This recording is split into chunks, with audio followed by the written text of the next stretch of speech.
जय हिंद friends, welcome to learning 360। मैं हूं अंजलि और आज हम इस वीडियो में डेफिनेशन ऑफ इमोशनल इंटेलिजेंस को पढ़ने वाले हैं। इससे पहले हम कंसेप्ट ऑफ इमोशनल इंटेलिजेंस पढ़ चुके थे। अगर आप वो वीडियो नहीं देखे हैं तो इस वीडियो को स्टार्ट करने से पहले एक बार कंसेप्ट ऑफ इमोशनल इंटेलिजेंस को देख लीजिएगा। उस वीडियो का लिंक आपको इस वीडियो के डिस्क्रिप्शन बॉक्स में मिल जाएगा। और अगर आपको इस वीडियो का स्लाइड का PDF चाहिए तो वो भी आपको इस वीडियो के डिस्क्रिप्शन बॉक्स में मिल जाएगा। उसका लिंक आप देख लीजिएगा जाकर। अब चलिए स्टार्ट करते हैं। इमोशनल इंटेलिजेंस क्या है, ये आपके बुक में जो डेफिनेशन दिया हुआ है ना, इसको एक सेंटेंस के फॉर्म में दिया है। हम सेंटेंस के फॉर्म में नहीं लिखे हैं, ये आपको समझाने के लिए एक पॉइंटर फॉर्म में लिखे हैं। आप समझ लीजिए, पर आंसर आप अपने जो आंसर शीट में लिखिएगा तो आप उसको सेंटेंस के फॉर्म में ही लिखिएगा। देखिए ये क्या है इमोशनल इंटेलिजेंस। अभी तक से अगर आप कंसेप्ट समझ के आए हैं तो आप समझ गए होंगे कि ये इमोशनल इंटेलिजेंस एक स्किल है जिसके थ्रू एक इंसान सामने वाला का इमोशन समझता है एज वेल एज अपना इमोशंस भी समझता है, और जैसा इन्वायरमेंट होता है इन्वायरमेंट के अनुसार उसी तरह से वो बिहेव करता है। ये समझ चुके हैं। उसके बाद यहाँ पे क्या बोल रहा है, इमोशनल इंटेलिजेंस क्या है, ये एक सेट ऑफ इमोशनल और सोशल स्किल है। एक इमोशनल स्किल भी है और एक सोशल स्किल भी है। इमोशनल स्किल बोलने का क्या मतलब है कि अपने इमोशंस को वाइजली यूज करना। इमोशंस का मतलब ये नहीं कि इमोशन को इग्नोर कर देना, इमोशंस को और समाज में किस तरह से बिहेव करना है, किस इमोशन को किस तरह यूज करना है, उसको सीखना और वैसे ही बिहेव करना। इसको हम आगे एग्जाम्पल्स और समझाएंगे, टेंशन मत लीजिए।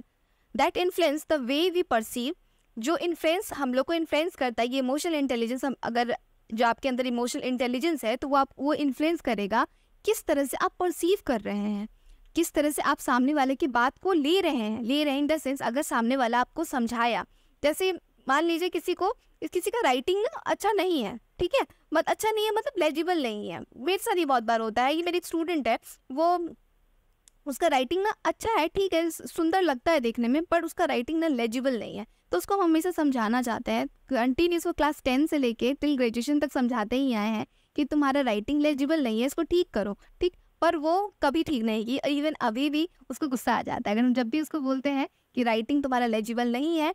आपके लिए भी ये सजेशन होगा मेरा कि आपका राइटिंग सुंदर नहीं होना चाहिए, उससे पहले सुंदर से पहले आपका राइटिंग लेजिबल होना चाहिए, पढ़ने लायक होना चाहिए। एग्जामिनर ना पढ़े तो उसको ठीक से समझ आए। अगर उस पर प्रेशर आएगा ना तो वो मार्क्स आपको नहीं देगा, उसको गुस्सा आ जाएगा। उसका काम को आपको आसान करना है तो आंसर इस तरह से लिखिए कि जो वर्ड्स है ना, वर्ड्स ठीक ठाक समझ आए, उसको प्रेशर ना देना पड़े एग्जामिनर को चेक करने के लिए क्या लिखा हुआ है ठीक से। वो आपसे पूछने नहीं आएगा कि क्या लिखा हुआ है यहाँ पे, उसको अगर नहीं समझ में आएगा ना वो काट देगा। तो ऐसे मत लिखा कीजिए। तो वो उस चीज़ को वो गुस्सा की तरह ले लेती है। पर अगर वो वो परसीव किस तरह से कर रही है, उसको गलत तरीके से परसीव करिए। अगर वो उसका सोच अगर थोड़ा अंडरस्टैंडिंग वाला, अगर वो इंटेलिजेंट होगी तो वो अपने इमोशंस को समझेगी कि हाँ उसको बुरा लग रहा है, ठीक है, पर वो उसको समझेगी कि नहीं, जो मेरी टीचर है वो मेरे अच्छा के लिए बोल रही है, वो मेरे को इंसल्ट नहीं कर रही। इंसल्ट तब होता ना जब आप उसकी राइटिंग को बाहर में कहीं और बोल रहे होते हैं। पर आप अगर उसको समझा रहे हैं, मतलब वो आपको समझाना, हम अगर उसको समझा रहे हैं कि आपका राइटिंग सही नहीं है, आप उसको ठीक कीजिए, तो मतलब हम आपको सुधारना चाह रहे हैं। पर वो उस चीज़ को परसीव गलत तरीके से करती है, मतलब वो एकदम भी इमोशनल इंटेलिजेंट नहीं है, वो सामने वाले के कंडीशंस को नहीं समझती है। वो उसको बस अपना दुख नजर आ रहा है कि नहीं ये मेरे को टीचर बार बार ऐसे बोल देती है, तो वो उनको बुरा लग जाता है। पर अगर वो इमोशनल इंटेलिजेंट होती तो उसको बुरा नहीं लगता, वो समझती इस बात को कि मेरे को अपने राइटिंग पे वर्क करना है। समझे? तो एग्जाम्पल्स हमको समझाए हैं। एंड एक्सप्रेस आवरसेल्फ, ये इमोशनल इंटेलिजेंस क्या करता है, ये हेल्प करता है, इन्फ्लुएंस करता है कि अपने आप को एक्सप्रेस करने में आप ठीक से आप एक्सप्रेस कर सकें अपना फीलिंग को। Develop and maintain social relationship, help करता है। आपको किस चीज़ में इमोशनल इंटेलिजेंस किस में हेल्प करता है, आपको हेल्प करता है कि आप डेवलप कर सके और मेंटेन कर सके सोशल रिलेशनशिप। देखिए अगर सामने वाला बिल्कुल भी इमोशनल इंटेलिजेंट नहीं है तो सामने वाले की फीलिंग को नहीं समझेगा, और जैसे ही वो सामने वाले की फीलिंग को नहीं समझेगा, अक्सर बहुत चांसेस है कि दोनों के बीच में क्लैश हो जाएगा, दोनों के बीच में अंडरस्टैंडिंग नहीं होगा, तो वो सोशल रिलेशनशिप नहीं बना पाएगा किसी के साथ भी। वो ये हम लोग पहले पढ़े थे ना अश्विन वाले केस में, पहले वाले जो कंसेप्ट जब पढ़े थे इमोशनल इंटेलिजेंस में, कि अश्विन कैसा था, बहुत स्मार्ट था, टेक्निकली गिफ्टेड था, पर वो अकेले काम कर पाता था। वो सोसाइटी में या फिर सोशल रिलेशन के साथ नहीं काम कर पाता था, अपने पीयर ग्रुप के साथ काम नहीं कर पाता था, क्योंकि वो चिढ़ जाता था किसी की भी हरकत से। क्योंकि वो ना बस वो ना मतलब उसको बोल सकते हैं कि किताबी ज्ञान था पर सामाजिक ज्ञान नहीं था उसके पास, कि सोसाइटी में किस तरह से बिहेव करते हैं, किस सोसाइटी में किस तरह से रहते हैं। कोप विद चैलेंजेस, आपके इमोशनल इंटेलिजेंस आपको हेल्प करता है कि आपकी लाइफ में अगर चैलेंजेस आता है, कुछ भी अनसर्टिनिटी आता है, वो का हम लोग पढ़े थे ना कि अगर लाइफ में कुछ अनसर्टिनिटी आ गया है जो नेगेटिव सिचुएशन आ गया है तो आप काम रहिए, अपने इमोशंस को कंट्रोल कीजिए। हाँ, गुस्सा आएगा, पर गुस्सा को मतलब ये नहीं है कि आप सामने वालों को थप्पड़ लगा दें। गुस्सा आप आएगा तो उसको फिर कंट्रोल कीजिएगा और समझिएगा कि ठीक है, कोई बात नहीं, इसका सोल्यूशन देखा जाए। Use emotional information in an effective and meaningful वे। अपने इमोशन को पहले समझेगा कि हाँ मेरे को गुस्सा आ रहा है, उसके बाद उसको इफेक्टिव और मीनिंगफुल वे में उसको यूज़ करेगा। इमोशंस को इग्नोर करना कभी भी इमोशनल इंटेलिजेंस का साइन नहीं है। मतलब अगर आपको कोई बुरा भला बोल दिया, ठीक है, अगर मान लीजिए आपके फैमिली कोई कुछ बुरा भला बोल दिया, तो इसका मतलब ये बिल्कुल नहीं है कि अगर आप इमोशनल इंटेलिजेंट है तो आप उसको इग्नोर करेंगे, चल पिल भाई रहने दे, कोई बात नहीं, बोलता है तो बोलता है। नहीं, ऐसा नहीं है, आप उसको लेंगे, दिल पे लेंगे। पर अगर आपके ऐसा लग रहा है कि जैसे सामने वाला है उससे हम बीट नहीं कर सकते, ठीक है, अगर मान लीजिए आपको कोई पैसा के लिए बोल देता है कि आप गरीब हो, ठीक है, तो इसका मतलब ये नहीं है कि आपको बुरा नहीं लगेगा, बुरा लगेगा, बुरा जरूर उसको लेना ही चाहिए, दिल पे लीजिए, पर इसका मतलब ये नहीं कि आप क्या कर रहे हैं, उसको थप्पड़ लगा के आ जा रहे हैं। बिल्कुल नहीं, आप उसको थप्पड़ लगा के नहीं आएंगे। आप उसको क्या करेंगे, आप अपने इमोशंस को अपने अंदर रखेंगे, उसको वाइजली यूज़ करेंगे। किस तरह से कि ठीक है भाई, आज मेरे पास पैसा नहीं है, पर हम ये दिन याद रखेंगे, ये दर्द को याद रखेंगे, और एक दिन हम दिखाएंगे कि हाँ हम भी अच्छी जगह पे जा सकते हैं। और फिर वो मन लगा के पढ़ाई करेगा या फिर जो भी मेहनत करेगा और पैसा एक्वायर करेगा, अर्न करेगा, समझे। तो ये अर्न कर रहा जो इंसान, वो क्या है, इमोशनल इंटेलिजेंट है। वो अपने इमोशंस को, अपने दर्द को सही जगह पे चैनलाइज किया। और दूसरा जो इमोशनल इंटेलिजेंट नहीं है, वो क्या करेगा, जैसे उसको वो बोला कि तेरा औकात है खरीदने का, तो क्या करेगा, ले उसका कॉलर वॉलर पकड़ लिया, मारपीट चालू, समझे। तो दो इंसान के डिफरेंस में जो इसके अंदर जो एक इमोशनल इंटेलिजेंट पर्सन और एक इमोशनल इंटेलिजेंट पर्सन नहीं है, समझे। सेकंड नंबर पॉइंट बताता है ये क्या कैपेसिटी है, ये इमोशनल इंटेलिजेंट क्या है, कैपेसिटी है रिकॉग्नाइज करने का। क्या रिकॉग्नाइज करने का, अपने फीलिंग को और सामने वाले के भी फीलिंग को। इमोशनल इंटेलिजेंट पर्सन क्या होता है, अपने फीलिंग को भी ध्यान रखता है कि हाँ हम कैसा फील कर रहे हैं। कभी कभी होता है ना, हम लोग समझ नहीं पाते, इरिटेटेड रहते हैं। अब आप इरिटेटेड है, सामान फेंक दे रहे, किसी से सीधा मुंह बात नहीं कर रहा, मुझे टेढ़ा बात कर रहा है, और आप ध्यान भी नहीं दे रहे हैं। आप खुद पे ध्यान दीजिएगा ना कि भाई क्यों मैं ऐसा फील कर रहा है, क्यों मेरे को ऐसा प्रॉब्लम आ रहा है। पहले आप ध्यान दीजिएगा, रिकॉग्नाइज कीजिएगा, अपने फीलिंग को रिकॉग्नाइज कीजिएगा, तभी तो आप उसको फिर चैनलाइज कर पाइएगा, समझ पाइएगा कि अच्छा ये प्रॉब्लम है इसीलिए मैं ऐसा बिहेव करें, तो फिर ठीक किया जाए। कभी कभी होता है ना, मूड स्विंग होता है, तो आप सोचिएगा नहीं भाई मेरा मूड सही नहीं, हम बात नहीं करेंगे, अभी मेरा अच्छा नहीं लग रहा है दिमाग, ऐसे कीजिएगा। या फिर समझिएगा कि नहीं मेरा मूड ठीक नहीं है, किस कारण से भाई मूड ठीक नहीं है, क्या दिक्कत आ रहा होगा, पढ़ाई नहीं हो रहा है, तो सोचिएगा। और फिर अगर लगेगा कि नहीं शायद हार्मोनल चेंजेस के कारण आ रहा होगा, तो चलिए स्टार्ट करते हैं, एक्सरसाइज कर लेते हैं या मेडिटेशन कर लेते हैं। तो उसके बाद क्या, अगर आप मेडिटेशन करते हैं तो आपका मूड ठीक हो जाता है थोड़ा देर के लिए, अगर यूं ही अगर आ रहा है, ज़्यादा कुछ बहुत बड़ा डिवास्टेशन नहीं आया है लाइफ में। तो ये क्या, अपने फीलिंग को आप रिकॉग्नाइज किए। दूसरे की भी फीलिंग को रिकॉग्नाइज करना, सामने वाले के फीलिंग के साथ भी उसके सामने वाले की फीलिंग का भी कद्र करना कि सामने वाले का क्या परिस्थिति है। ऐसा नहीं है कि आपका मूड अच्छा है, आप मजाक के मूड में है, तो सामने वाला को अगर थप्पड़ पड़ा है तो आप जाके और मजाक करना चालू कर दें, हंसना चालू कर दें, जरूरी नहीं। और फिर अगर आप पे रिएक्ट कर दिया तो आपको बुरा लग जाएगा, ऐसा बिल्कुल नहीं है। सामने वाले की फीलिंग को भी समझना है।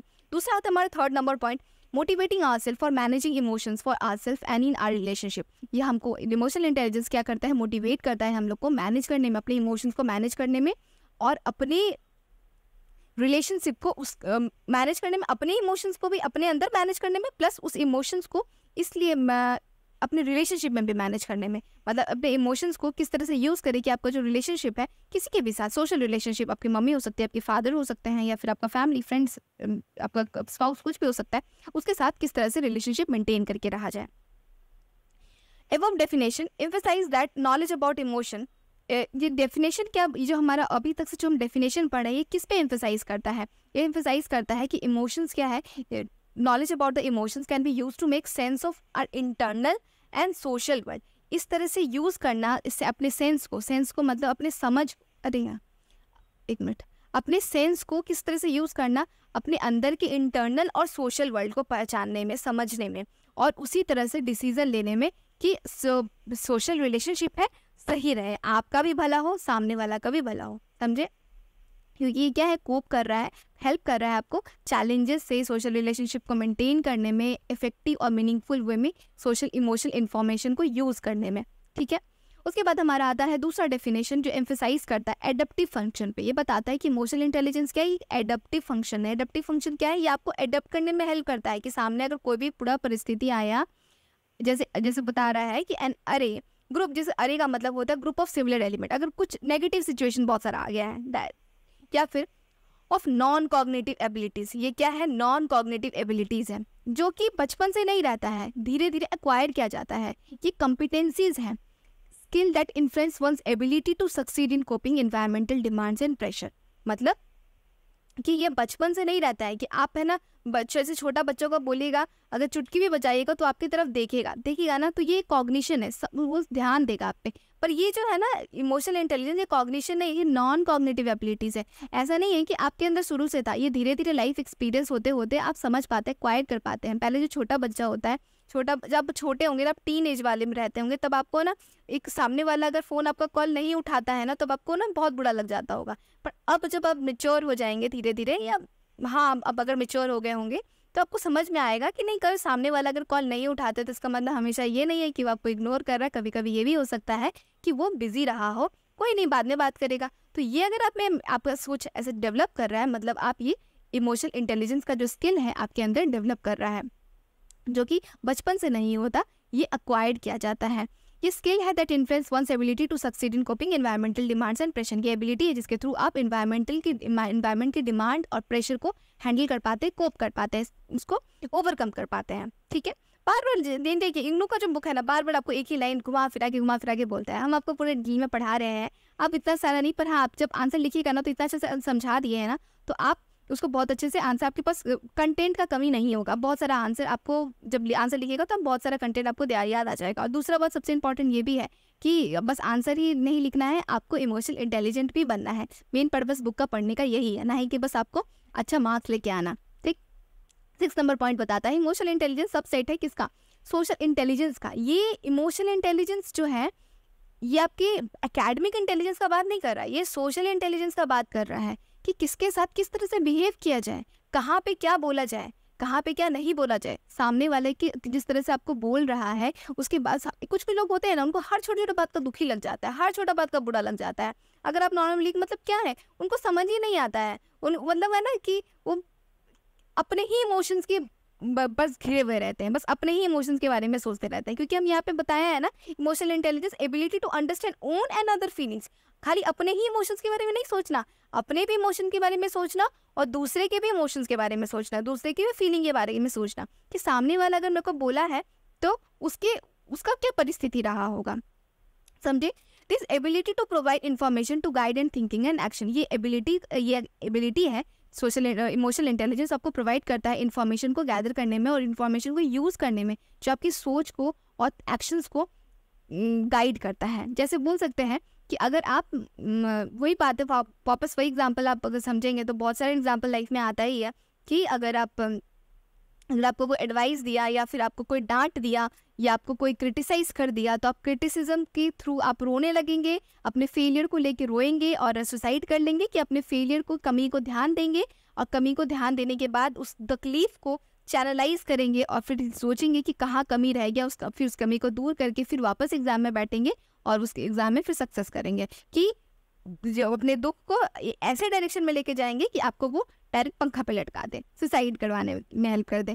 तो ऐसा नहीं होना चाहिए। इमोशनल इंटेलिजेंस जो होता है वो अपने तकलीफ को, अपने फीलिंग को सही तरीके से गाइड करता है और सोचता है, क्योंकि मैटर ये कर, जब हम जो ऐसा सोचते हैं वैसे ही तो एक्शन करते हैं।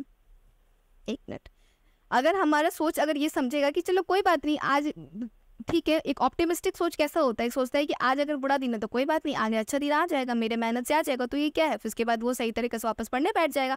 और अगर वो ये सोचेगा कि आज खराब है भाई, आगे इस बार तो फेल हो गए, दूसरी बार तो उम्मीद और भी नहीं लगता फेल होने वाले, और वो अपने आपको डिप्रेस ही करता जाएगा, सोल्यूशन के बारे में सोचेगा ही नहीं, तो क्या एक्शन में जाएगा, वो फिर नेगेटिव एक्शन करेगा, कुछ गलत स्टेप ले लेगा। ठीक, उसके बाद हमारा पॉइंट आता है 7। मेयर क्या बोलते हैं? मेयर एक पता नहीं, मेरे को नहीं पता, मेयर बुक में नहीं बताया हुआ था कि मेयर क्या है। ये एक पर्सन है जो बताते हैं इमोशनल इंटेलिजेंस को डिफाइन करता है। ये सोशल साइंटिस्ट है कि न्यूरो साइंटिस्ट है कि डॉक्टर है, बुक में आपको मेंशन नहीं किया हुआ है। तो आपको अगर नाम याद रहे तो आप नाम मेंशन कर सकते हैं, नहीं रहे तो आप डेफिनेशन के थ्रू आप ये भी स्टेटमेंट डायरेक्ट लिख सकते हैं। ग्लॉसअप है, मिशेल है, ये ग्लॉसअप मिशेल है, और ये जो मेयर है, ये दोनों का नाम आप लिख सकते हैं कि ये दोनों साइंटिस्ट ये जो है ये किस तरह से इमोशनल इंटेलिजेंस को डिफाइन करते हैं। ठीक, डेफिनेशन ऑफ इमोशनल इंटेलिजेंस ये बोलते हैं कि capacity to reason. Emotional intelligence क्या है? ये कैपेसिटी है रीजनिंग करने में अबाउट इमोशंस, कारण कारण ढूंढना कि मेरे अंदर जो इमोशंस आ रहा है वो क्यों आ रहा है। ऐसी तो नहीं बोलते ना, बहुत बार होता है कि हम लोग समझ नहीं पाते कि आज मेरा मूड खराब है, कुछ खाने का मन नहीं कर रहा, कुछ ज़्यादा बात करने का मन नहीं कर रहा है, नहीं मन कर रहा, पर हम ध्यान भी नहीं दे रहे कि आखिर क्यों ऐसा नहीं कर रहा। हम डेली ऐसा नहीं बिहेव करते, क्यों, बस अच्छा नहीं लग रहा है। तो सोच, ये बोलते हैं ना, बस अच्छा नहीं लग रहा, हम नहीं कर रहे, फिर इग्नोर कर देना। उससे बेटर है कि इमोशनल इंटेलिजेंस लोग जो होंगे ना, वो उनके अंदर कैपेसिटी होगी कि वो रीजनिंग करेंगे, वो कारण पूछेंगे, कि सोचेंगे कि क्यों भाई ऐसा इमोशंस क्यों आ रहा है मेरे अंदर, end of emotion and enhance thinking, और जिसके कारण वो अपने थिंकिंग को एनहेंस करेंगे, सोचेंगे, सोच के उसके बारे में सोल्यूशन के बारे में फिर थिंक करके उसका कुछ प्रॉब्लम का सोल्यूशन लेके आएंगे। ठीक। Ability to accurately perceive emotion, ability है ये कि परसीव करना अपने इमोशंस को, अंडरस्टैंड इमोशंस है, इमोशनल नॉलेज, अपने इमोशंस को समझना और इमोशनल नॉलेज को समझना। इमोशनल नॉलेज को समझने का मतलब ये है कि समझना कि चलो कोई बात नहीं, अभी ये इमोशन आ रहा है, तो इमोशन के बारे में हम क्या पढ़े, जानते हैं इमोशन के बारे में कि इमोशन कभी भी परमानेंटली नहीं होता, ये टेम्पोरेरी होता है। अगर अभी ऐसा मूड खराब है तो क्या हमेशा मूड खराब रहेगा? नहीं, बिल्कुल नहीं। अभी मूड खराब है तो थोड़ा देर बाद मूड ठीक हो भी जाएगा। जैसे कि अगर इमोशनल इंटेलिजेंट लोग ये समझ पाते हैं, जैसे कि लाइफ के एक्सपीरियंस होते ना, बड़े जो छोटे बच्चे होते हैं ना, 11, 12, 13 ईयर्स के जो बच्चे होते हैं, फिर जैसे ही वो 25 ईयर्स के होते हैं ना, तो उनको समझ में आ जाता है कि what is the difference between love and attraction. जो लव होता है और अट्रैक्शन क्या होता है, वो समझ पाते हैं कि अट्रैक्शन थोड़ी देर के लिए है, ये अट्रैक्शन चला जाना है। ऐसा अट्रैक्शन के बेसिस पे शादी नहीं होता। लाइफ में कभी शादी आप कर रहे हैं तो इसका मतलब ये नहीं है ना कि आपको शादी में गए, शादी में एक लड़की आपको सुंदर लगी और आप बोले कि नहीं भाई मैं कोई किसी से शादी करना है, सही में शादी करना है। आप खुद सोचिए, क्या बस लुक मैटर करता है?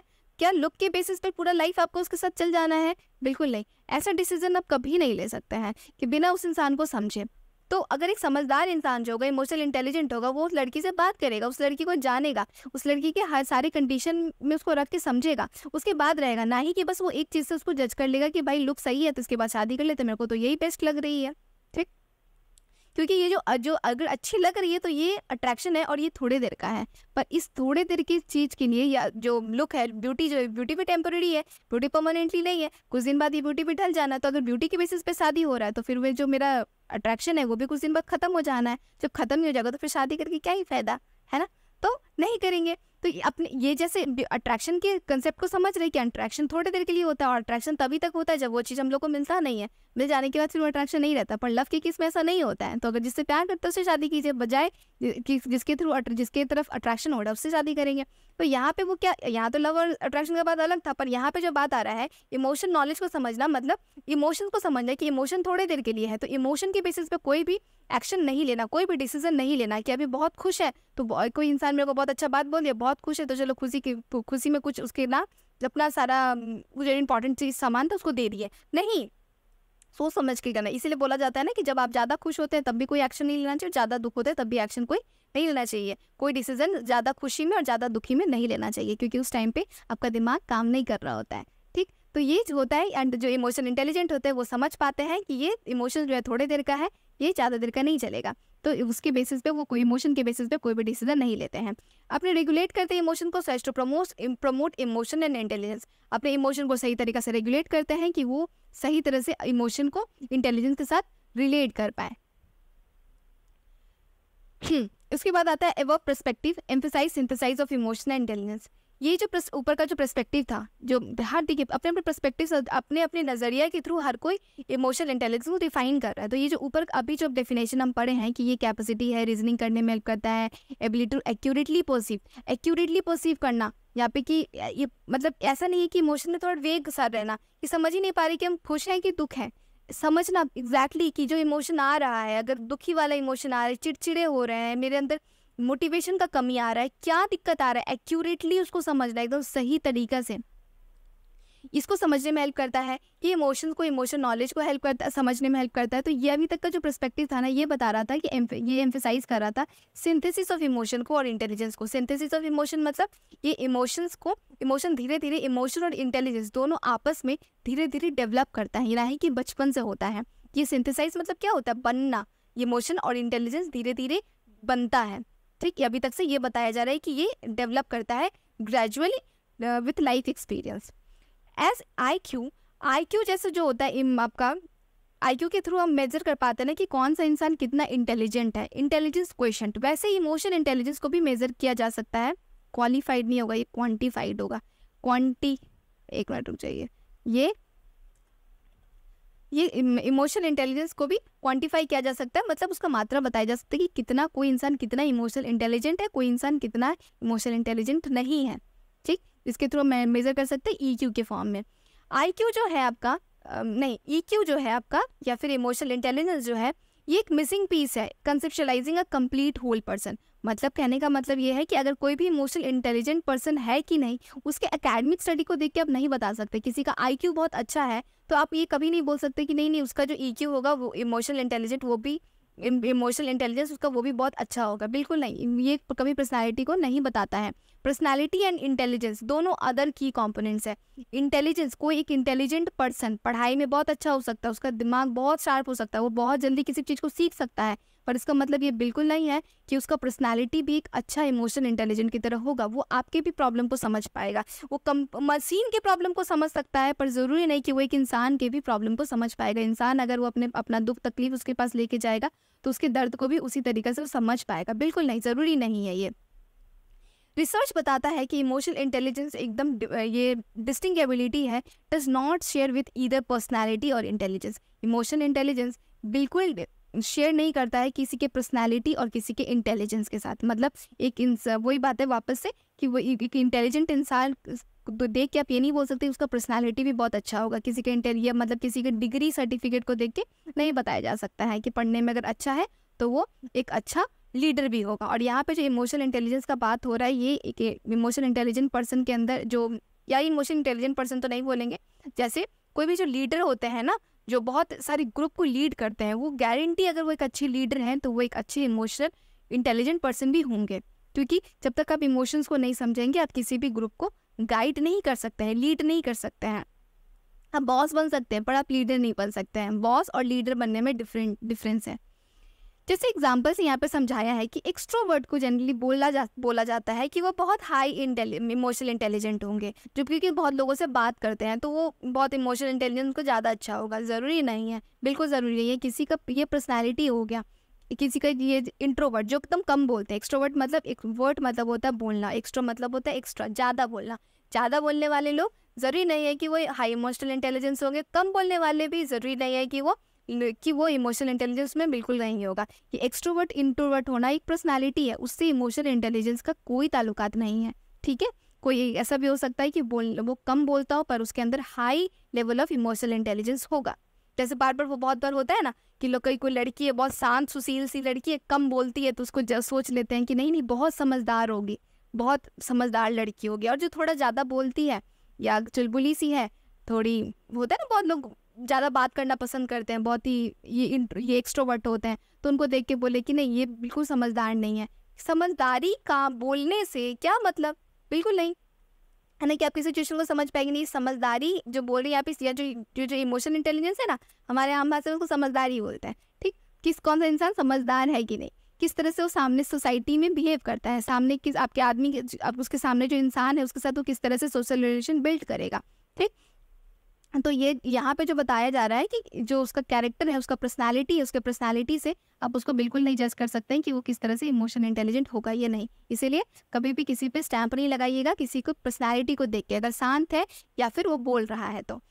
बस personality and intelligence are stable and resistant to change. जो पर्सनालिटी जो होता है और इंटेलिजेंस जो होता है ये स्टेबल होता है, रेजिस्टेंट होता है चेंज के लिए। 18 से 20 साल के अंदर जिस तरह का आपका पर्सनालिटी डेवलप कर गया और जिस तरह का इंटेलिजेंस आपके अंदर है वो स्टेबल रहेगा, वो चेंज नहीं होना चाहता है। बहुत रेयर केस होता है जिसमें चेंज हो जाता है। पर्सनालिटी वही हुआ ना, एक इंसान जिसको बोलना पसंद है, एक इंसान को कम बोलना पसंद है, और एक इंसान का जो इंटेलिजेंस होता है, एकेडमिक इंटेलिजेंस का बात यहाँ पे हो रहा है कि इंसान कितना जल्दी सीख सकता है, वो बाय बर्थ मिलता है इसको।